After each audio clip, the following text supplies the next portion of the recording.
Hey, what's up everyone? Hotfix 7.0.3 is one of those updates that doesn't look flashy on the surface, but once you start playing, you realize just how many little frustrations it quietly smooths out.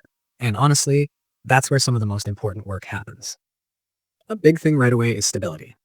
There were players dealing with crashes tied to older saves, especially when opening certain menus or menus or interacting with newer systems after updating, and those have finally been addressed.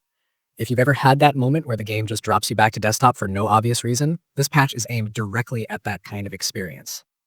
Multiplayer also benefits here, especially with fixes for desyncs and crashes tied to specific legendary lords, which should make co-op and competitive campaigns feel far more reliable instead of like you're tiptoeing around potential issues. Another area that got a lot of attention is audio and visuals. Several units that previously felt oddly silent or incomplete in battle now properly play their sound effects, which goes a long way in making combat feel impactful again. Animations and hitboxes were cleaned up for a number of units as well, meaning fewer moments where attacks just look wrong or don't connect the way they clearly should. These aren't changes that scream at you in patch notes, but you feel them almost immediately once armies clash. Magic users, especially those tied to Tzeentch, were also a focus. There were problems with spell selection and categorization that could make battles more confusing than they needed to be, particularly after respecking skills or confederating characters. Those issues have been corrected, making spellcasting smoother and more intuitive, which is crucial when battles can hinge on a single well-timed cast.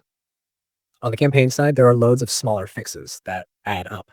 Missions triggering correctly, diplomacy voice lines behaving as expected, allied recruitment properly recognizing newer units, and even UI elements like pin maps staying where you left them instead of resetting.